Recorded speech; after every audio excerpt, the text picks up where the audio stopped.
Time हम सब बचाना चाहते हैं, टाइम को हम कंट्रोल करना चाहते हैं, बट क्या हम टाइम को कंट्रोल कर सकते हैं? नहीं। क्या हम टाइम को मैनेज कर सकते हैं? बिल्कुल हाँ। One of those time management techniques जो वर्ल्ड वाइड बहुत पॉपुलर है, उसका नाम है 80-20 principle, also known as Pareto's principle. अब ये क्या होता है 80-20 प्रिंसिपल? ये टेक्निक क्या है? तो दोस्तों, इस टेक्निक से हम सिंपल सी एक बात समझते हैं कि ज़्यादातर जो 80% जो हमारा रिजल्ट आता है वो हमारे 20% एफर्ट से आता है। अब क्या मतलब है इसका? मतलब हमारा 80% टोटल रिजल्ट में जो कंट्रीब्यूशन होता है वो मात्र 20% वो इम्पैक्टफुल टास्क्स, वो इम्पैक्टफुल स्टेप्स, वो इम्पैक्टफुल एफर्ट से आता है। तो अब अगर हमको ये पता हो कि वो कितने हैं, कौन से हैं, तो शायद हमारी प्रोडक्टिविटी बहुत इंक्रीज हो जाए, हमारा शायद टाइम मैनेजमेंट हम बहुत अच्छे से कर पाएँ। तो इसलिए मैंने सोचा क्यों ना हम इस 80-20 प्रिंसिपल पे बात करें। अभी कहाँ पे यूजफुल होता है? तो दोस्तों, हर उस जॉब में जहाँ पर नंबर ऑफ टास्क बहुत ज़्यादा हैं और उनको प्रायोरिटाइज करना है उन टास्क को, एंड स्पेशली ये आइडेंटिफाई करना है कि इनमें से कौन से टास्क बहुत इंपॉर्टेंट है जिनसे रिजल्ट सबसे ज़्यादा आएंगे, वहाँ पर हम 80-20 प्रिंसिपल यूज़ कर सकते हैं। पर इतना आसान तो नहीं है। अगर होता तो शायद सभी लोग बहुत अच्छे से टाइम मैनेज कर पाते। तो इसीलिए इसमें कुछ चैलेंजेस भी हैं। अब वो चैलेंजेस क्या हैं? तो सबसे बड़ा चैलेंज तो यही है दोस्तों कि वो 20% कौन से इम्पैक्टफुल टास्क हैं जिनसे कि हमारा 80% रिजल्ट आएगा, इसे आइडेंटिफाई करें। अब आइडेंटिफाई करना ही बहुत डिफिकल्ट है।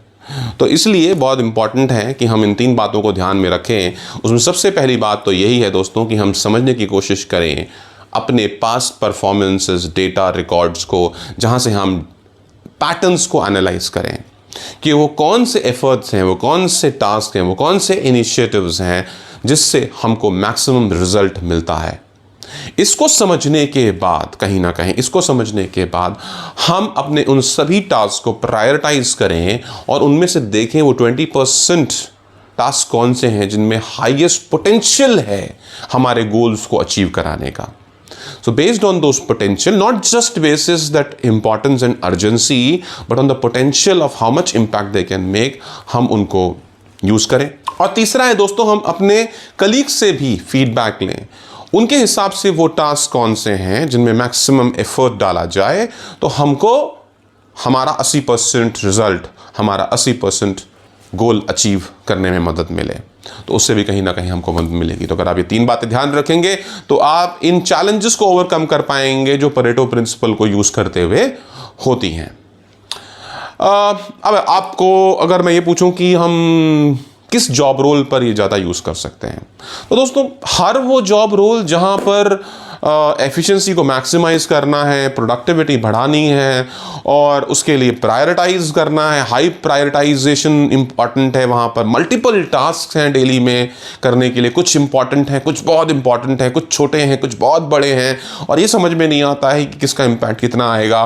तो वहाँ पर कहीं ना कहीं परेटो प्रिंसिपल को बहुत वाइसली यूज़ करना आपके लिए हेल्पफुल हो सकता है।